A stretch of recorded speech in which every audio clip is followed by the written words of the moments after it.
Gregor coming to you live from my stationary treadmill to answer any questions you may have. For those of you unfamiliar with my work, every year I read through every issue of every English language nutrition journal in the world, so busy folks like you don't have to, and then compile the most interesting, most groundbreaking, and most practical findings into new videos and articles that we upload every day to NutritionFacts.org. Everything on the website is free. There are no ads, no corporate sponsorships, no kickbacks, strictly non-commercial, not selling anything. Just put it up as a public service, as a labor of love, as a tribute to my grandmother, whose own life was saved with evidence-based nutrition. Let's get to your questions. First one on the list is from Krista, who says, have I sent out the replay? Foot pain webinar every single month. This year, we're doing a webinar featuring a chapter from my upcoming book, How Not to Hurt, on dietary approaches to pain management. In fact, it is now available for pre-order. If you go to c.nf/HNTH book, that's see.nf/HNTH book, How Not to Hurt book. I'm super excited. Anyway, we're doing these webinars to kind of give you a sneak peek. And we just did foot pain. So we did like plantar fasciitis and stuff. Before that, we did shoulder pain. Then we did one on acid reflux next month. Next month. August, shingles. Then we're going to do IBS, back pain, migraines, on down the list. So make sure you're subscribed to NutritionFacts.org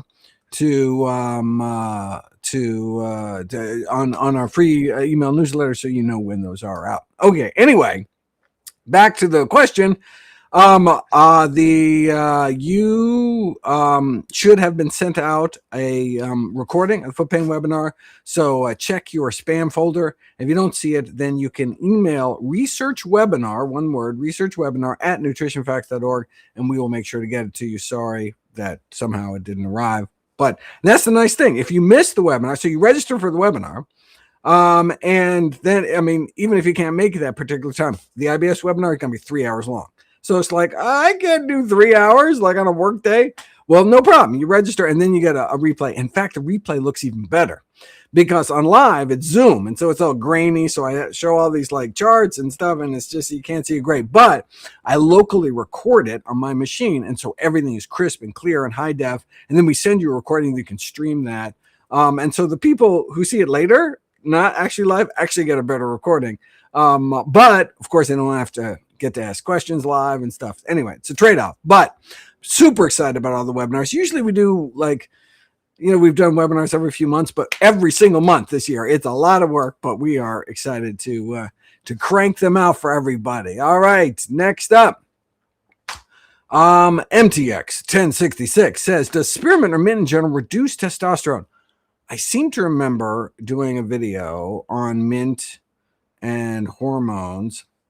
This is a job for Gregorbot.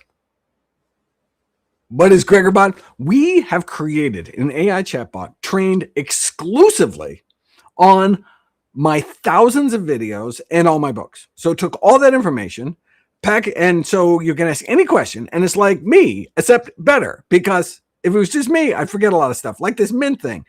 I know I wrote something about mint. I'm not really sure. So, but it's like me, but with a better memory. Okay, so it's actually in beta test, and we're actually sending it out to supporters.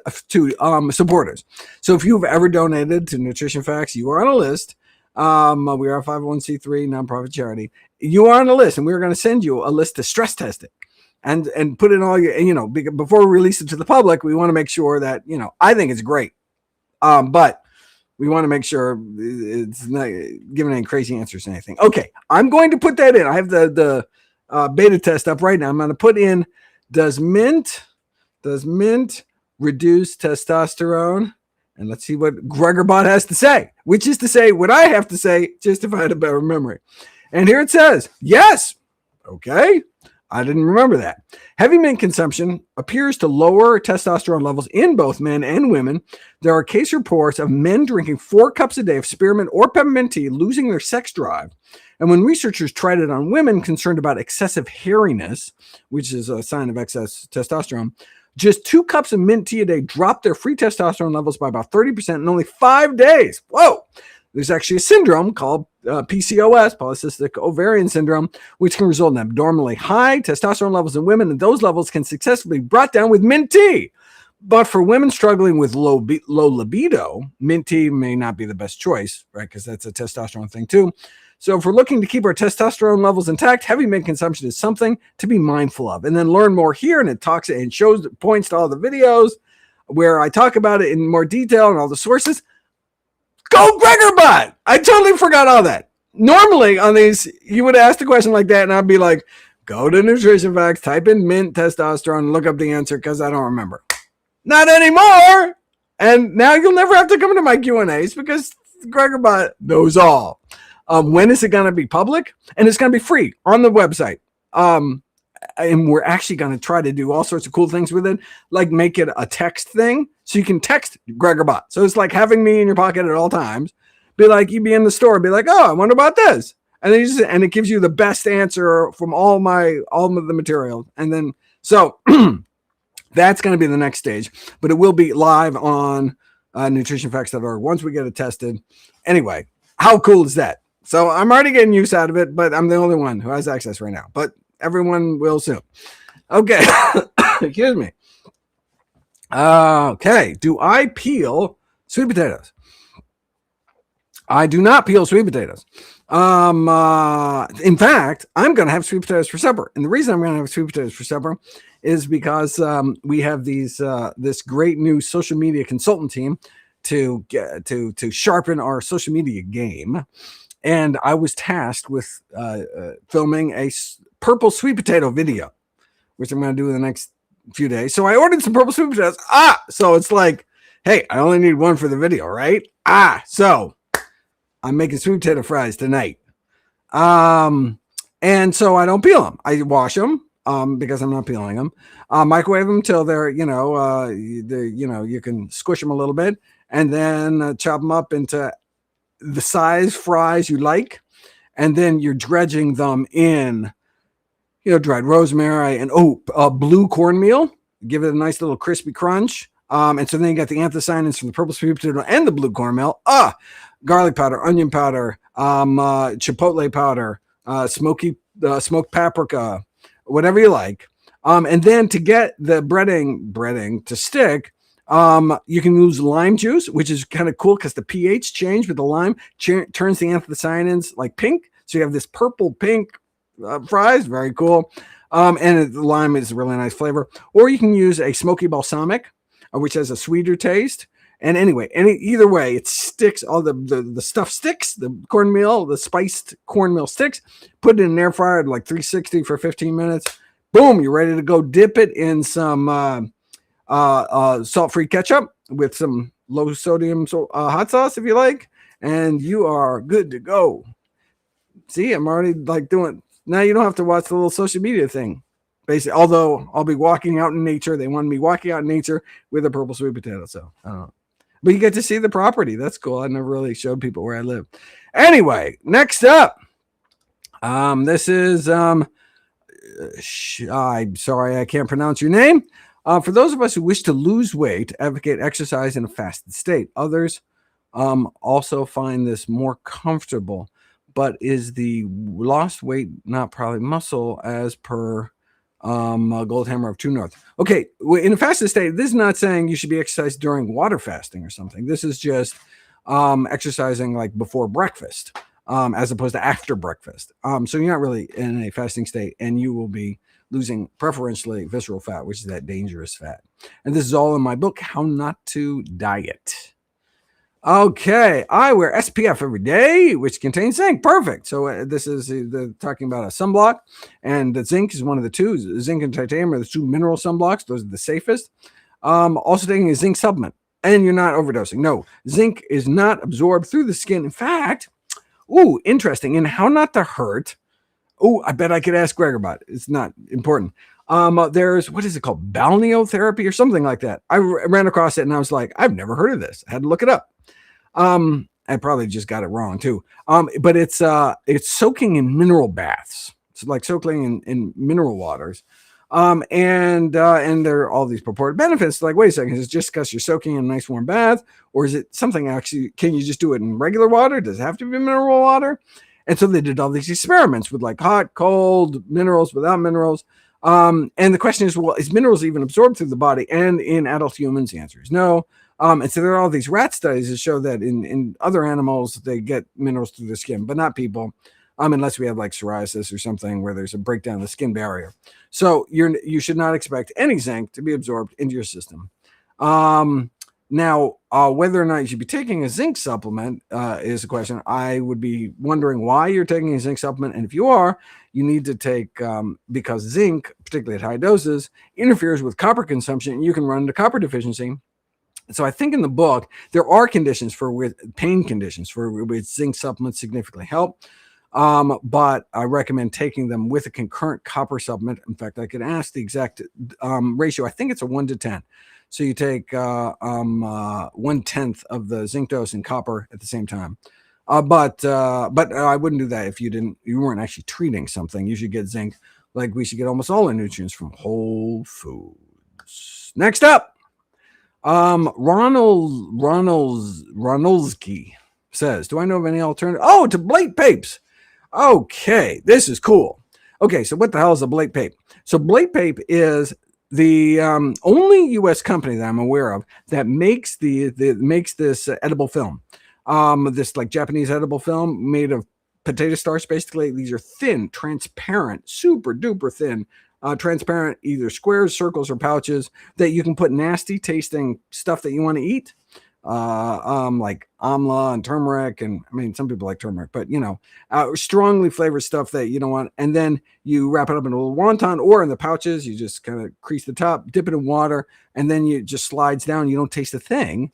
And they just kind of instantly dissolve in your stomach as a single ingredient, like, potato starch. Okay. So, so I love them. I use them every day. The downside of Blate Papes is they're expensive. It's like literally like a fraction of a penny's worth of potato starch, right? But it's presumably some fancy manufacturing process. So it ends up being like, I forget how expensive, but like expensive for, to get 100 or 200 or whatever. So you can't actually order them from Japan. But I mean, it takes like weeks for delivery, but look, if you use them every day, you get a whole stack of them. But and so that's what I used to do, but I do love the pouches. And so the Blate company is the only one that I found that actually makes these little potato starch pouches that you can put stuff in. It's actually easier than my wonton method, which I featured recently in a video. So I'm a fan. In fact, they even offered, because they saw I was promoting it. They were like, well, we would love to set up a very kind of profitable, what do they call it, like affiliate program or something. And I was like, sorry, we don't accept any money from corporate for-profit entities. Because when I recommend something, I don't want people to think, wait a second, is Dr. Greger recommending something because he actually thinks it's good, or because he's getting money either personally or or donated or whatever? And the answer is no. I never want that, even a whiff of commercial interest or competing interests or conflicts of interest. And so anyway, I love the products. Still think they're too expensive, but I'm willing to pay it, and will not accept any money from them, but they're great. Okay. Anyway. And they're expensive to ship to Europe. Well, they're expensive anywhere. But yeah, so I don't know if there is a similar European country, but maybe you can get the ones from Japan. Sometimes they have lecithin added. So it's 2 ingredients, potato starch and lecithin. I'd prefer just straight potato starch if I had my druthers. Okay. Michael, U.S. office. Michael R. U.S. office, or Russo, whatever. Are there any crispy? Ooh, that sounds delicious. Are there any crispy chips or crackers? They're actually healthy rather than just not bad. Absolutely. Unfortunately, you got to make them yourself. And that's, it is literally the easiest thing in the world. You take any grain, cooked grain, and you smush it down. literally one ingredient, smush it down, and you put it in a oven, a real low heat, and it crisps up perfect. And you can score it and eat it, and it's delicious. You can do this with millet or quinoa or rye groats or whatever. Oh, rye groats are so good. I mean, you can do it with oats. You can do it with any grain. It's amazing. One ingredient. Now, you don't use one ingredient because you want to add all sorts of great flavor. So I'm adding sesame seeds and garlic powder and all sorts of stuff. And it's super light and crispy and delicious, super flavorful, better than it literally tastes better than what you get in the store, because obviously in the store it's been sitting around for a few weeks or at least days. And so, I mean, better for you, cheaper, more delicious. That's what plant-based eating is all about. And then, I mean, you could add all sorts of flavor to your, you can have different batches with different flavors. Oh my God, amazing. Now they do start absorbing water. So they're light and crispy on the first day. But like if you leave them out, they get kind of chewier as they go on, as they absorb moisture from the atmosphere. So you can put them in the air fryer a little bit and crisp them right back up, or just make them in small batches, or eat them all on the first day, because it's literally the more you eat, the healthier you are, because it's all just good, healthy food. I'm so glad you asked that question. I should do like a little Dr. Gregory in the kitchen video. In fact, I'm gonna write myself a note. Because it's like it's stupid easy.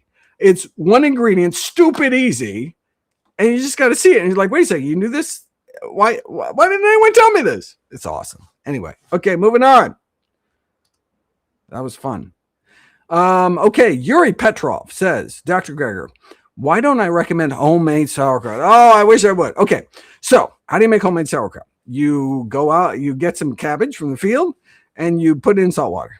He said, wait a second, where do the bugs come from? Don't you have to add some like probiotics or something to ferment it? No, the bugs, the lactobacillus, all the good bugs are on the cabbage leaves out in the field. They come prepackaged with those probiotics. And all you do by putting in salt water is the salt prevents the growth of the bad bugs. So lactobacillus, these good bugs are relatively salt tolerant. So they're the ones that start churning out the acid and all right. Okay.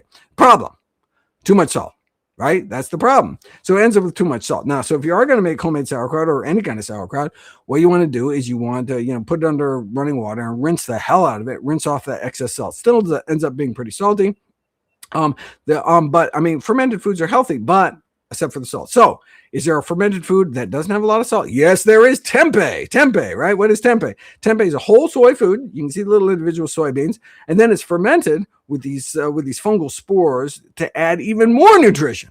So it's like a processed food that's healthier than the unprocessed food, which is just plain soybeans, because you actually add nutrition. Amazing. And you don't have to add salt or anything. So that would probably be the healthiest fermented food out there. Now I'm getting hungry. I should have ordered some when I ordered those purple sweet potatoes. Should have got some tempeh in the house. All right. This is Charmaine Dioza says, calculated the total calcium intake on Daily Dozen using a portion sewn, and even with the most calcium-rich greens, still has less than the daily required dose of 600. So greens are, did you use all the, because there's nuts and seeds. So there's calcium-rich nuts and seeds. There's relatively calcium-rich of all the categories, right? So there's some greens and more than others. And so I wonder if you chose particularly calcium-rich foods, you wouldn't hit that. But you do want to hit that. And remember, Daily Dozen, that's just the minimum recommended. You can always eat more of anything, healthy food. I just want to make sure you get some of the healthiest of healthy foods in there. But yes, you do want to make sure you're getting at least 600 milligrams of calcium a day from whole plant foods. The healthiest sources are low oxalate dark green leafies, which is all the greens except for spinach, Swiss chard, and beet greens, which are great foods, but just too much. They're just too stingy with their calcium due to the oxalate content. Danglepern. Do I recommend nattokinase? No, I do not. And what about natto? So this has to do with vitamin K. I recently didn't we just put up a vitamin K webinar? I think we did. On NutritionFacts.org, we did a vitamin K webinar a while ago. All our webinars are eventually online for free, like all our content. And so if you didn't catch the webinar when it originally came out, now it's just on NutritionFacts.org. I would type in vitamin K, and it should pop right up, or vitamin K2. And that talks about natto. And the answer is, I mean, the spoiler alert is no. It has there's no heart benefit. And so no, don't. I don't recommend nattokinase. No reason to eat natto, which is like eating snot. But if you like it, eat it. But don't go out it. You don't have to go out of your way. User complicated phrase. Okay. User something says couldn't find a salt-free okay, salt-free artichokes. So how about dried, but added a half a cup dried artichokes? Oh, okay. Yeah, no. Okay. How do you find salt-free artichokes? And first of all, why would anyone want to eat artichokes in the first place? Because it can lower LDL cholesterol, the primary driver of our primary killer. And so if there's a single question you can ask about any food, any diet, any meal, what does this food, diet, meal do to my LDL cholesterol, since it's the number one risk factor for the number one killer of men and women? Okay. So ideally, we should add foods that actively pull cholesterol from our body, and we should avoid foods or minimize foods that actively raise our LDL cholesterol. Okay. Artichokes are one of the foods that can lower our cholesterol. Unfortunately, in canned form, they always have salt added, which is a flavor thing. It's not cans by definition, it's all sterile inside. You don't need a preservative, but they add salt because it makes it taste better. Okay. So how do you get salt-free artichokes? Frozen section. You go to the frozen section, one ingredient, artichoke, quartered artichoke hearts. Boom. There you go. That's what I use. And you can put them in pasta. You can put them in anything. They're fantastic. They're delicious. And this okay. And so you can get dried artichoke extract powder, which I don't recommend because who knows what's actually in it when you just buy random powder off the internet. It sounds like that's what this poor person did. And oh my God, that sounds absolutely disgusting. I'm about to retch. So yes, please don't do that again. Find them in frozen. Wow, I'm glad you didn't puke. Okay, we are up to, Charmaine is back. Are there any foods from the Daily Dozen that can be bad for people apart from obvious intolerances or allergies, for example, digestive problems, mental symptoms? If so, how can they be tested? Some foods. So, I tell people, peanuts are good for you, but if you have a peanut allergy, peanuts are definitively not good for you. I talk a lot about food sensitivities in How Not to Hurt. And that's because there are some pain conditions that are worsened by certain foods. And certain healthy foods too. So some people are, they eat citrus and their joints hurt, or nightshade vegetables and their joints hurt. And so you're saying, how do you test for that? By an N of 1 study, which is basically a fancy way of saying you test it, right? No one can tell you about your pain except you. No doctor can assess how much pain you're in, whether the pain is going up or down. Only you can, by definition, right? So if you have a sense that, wait a second, every time I eat some food, keep a food diary and find out and be like, oh my God, anytime I eat peppers, tomatoes, eggplants, whatever, my knees really hurt, right? And so how do you find out if it really is the problem? Cut them out and see if your knees feel better. And then you're like, oh my God, I'm sensitive to nightshades, which as many as, 1 in 20 people with joint pain is. Oh, great. Okay. Well, there's all sorts of other wonderful vegetables out there, but that would be an example. And so how do you test it? You test it yourself. And I talk about some details about how you can do, legit N1 trials and, but yeah, that's how you do it. You are you are the subject of your own experiment. Okay, Vanessa Neshi says, my grocery store sells living lettuce. As opposed to dead lettuce, it's packaged the same, and next to regular lettuce, it just has a little root and soil dug up and still attached.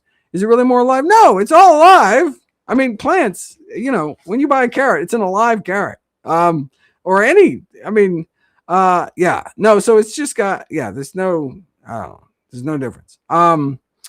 Maybe it lasts longer. I don't know. Like you can get, the basil with a little, clump of dirt that you keep wet, and it lasts longer probably than, picked basil in a bag or something. But yeah, no. They're both alive. And who cares if your lettuce is alive? You can cook your lettuce and then it's dead.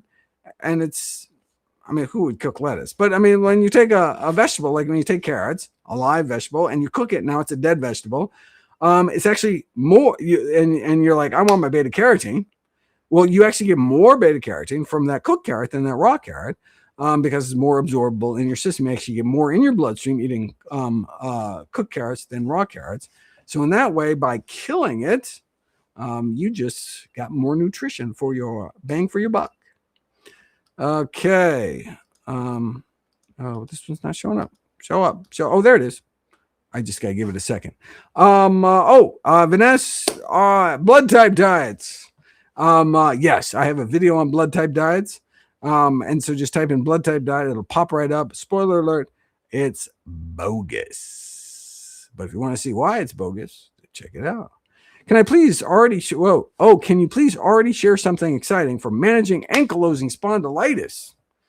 Well, yes, I can. So I talk about all sorts of inflammatory arthritis, including these spondyloarthropathies like ankylosing spondylitis, this autoimmune condition where your body attacks your spine. It can be very painful, very disabling. So I'm sorry you're suffering from it. But yes, there's things we can do. One trial I remember in particular was a dairy-free trial.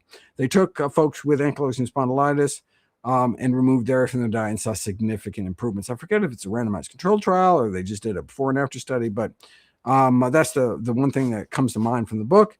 And if you want to know more, if you have any pain condition or know anyone who has any pain condition, let me throw this back up again because I'm so excited that it is now available for pre-order. How Not to Hurt. My book on diet and lifestyle approaches to pain management is going to be out this December. You can pre-order now to make sure you are among the first to get it. And of course, all proceeds I receive from all the sales of my books go directly to charity. And it should be coming out like mid-December, like December 15th. So what a perfect gift for anyone with pain in their lives. Okay, let's see who. I think we have maybe time for one or two more questions. Let's see what we got. We got Yuri Petrov. Again, I think that sounds familiar. Okay, he made Dr. Greger's Portfolio Plus Power. Oh, taking it with orange juice. Oh, gross. Is this the same guy who tried the artichoke stuff? Dude. Okay. Well, first of all, okay, for those who aren't familiar, what is this Portfolio Plus powder? I did this video, this Dr. Greger in the Kitchen video, where just a few days ago, definitely this month, or maybe, it was a few weeks ago, this month. And so just one of the recent videos on NutritionFacts.org where I do this crazy concoction where, there's like a dozen different things that actively lower your LDL cholesterol. So I say, okay, first you got a plant-based diet, you got to reduce your saturated fat, dietary cholesterol, trans fat intake, meat, dairy, eggs, and junk down, and then add foods to your diet, actually pull cholesterol from your body. It's just like a dozen of them. And I was like, well, I want them all. Now you can pick and choose, like, apples are one of the things. You need a certain number of apples, and you significantly lower your LDL cholesterol. Oh, great. Well, if you don't like apples, then don't eat apples, whatever. But I go through and I'm like, can we put them all together into one mixture? So I made this mixture. And so I imagine just kind of sprinkling it on food. But I guess you could down it with juice. The sticking is probably because it has psyllium powder in it, psyllium husk, which has this viscous fiber that helps lower your cholesterol. But people take psyllium with like beverages all the time, and I don't know if they have the sticking thing. Maybe it's the ground flaxseed in it. So I just sprinkle it on food, and I don't have the tooth problem. So yeah, I don't know. But if anyone has any good ideas, let me know, and maybe I'll do another video. All right, I think we are out of time. Thank you so much, everyone. See you next month. Answer any questions you may have. Have a fantastic